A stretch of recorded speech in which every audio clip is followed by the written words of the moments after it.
The movie Wall-E best portrays a dystopian view of the future due to the technological advances, which is a focus within the postmodernist theory. Postmodernism does not have one person who can take the credit for the start of this theory. Within the theory, there is a negative view on the world because of advances in technology. In postmodernist thinking, reality is not simply mirrored in human understanding of it, but rather is constructed as the mind tries to understand its own unique and personal reality. As stated in autoenglish.org, a dystopian view is a work of fiction describing an imaginary place where life is extremely bad because of deprivation, oppression, or terror. Let's hover over to the driving range and hit a few virtual balls into space. Nah, we did that yesterday. I don't want to do that. Well, then what do you want to do? I don't know. Something. Wow.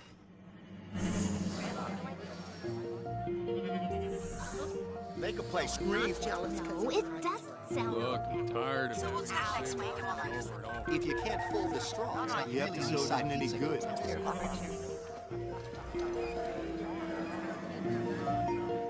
What? Over here. As Wall-E first arrives in the Axiom, he is confused on how the hover chair works and does not understand why people are not walking. It shows how people interact with others through video screens, even though they are right next to each other. This screen controls their every action.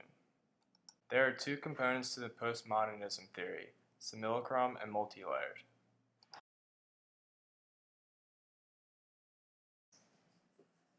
Simulacrum is a copy of an original work. It comes to the point where a person cannot tell the difference between the original and copied version of any piece of literature, art, movie. It can be seen as substituting the signs of the real for the real. Simulacrum can also be described as something that replaces reality with its representation.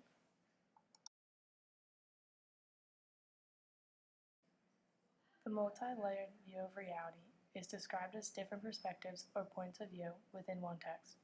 It allows the viewer to become engaged in the active pursuit of complex meaning. As people, we no longer acquire goods because of real needs, but because of desires that are increasingly defined by commercials and commercialized images, which keep us at one step removed from the reality of our bodies or the world around us. Date? Oh, don't get me started on the date. Every holiday I have been on has been a virtual disaster. If I had one who wasn't so superficial, you know? There are hurt men out there. Well, I know because I've screwed out of them. What the?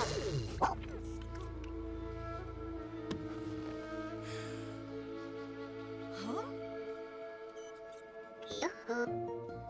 Wall-E. Mary? Eva. Huh? Oh, sure. Yeah, go ahead. This video portrays the multi-layered component within the theory because as Wall-E causes the chair to malfunction, Mary sees the world she is living in for the first time. Everyone living within the Axiom does not know what the world looks like beyond the computers that are always in front of their faces. Hey, drink the bus. Here, take the cup. Hey, take the cup. Please remain stationary. A service bot will be here to assist you momentarily. Stewards? Hello? Please remain stationary. A service bot will be here to assist you momentarily. What's that? What's going on? Wall-E. John? Eva? No. John. In this clip, Wall-E is mistaken for a service robot when the man tries to hand him his drink. The man never takes his eye off the screen until he falls over. Due to the size of the man, service robots are called to help him. Instead, Wall-E helps John, and you can see the confusion from John because he is not used to speaking to something not on screen.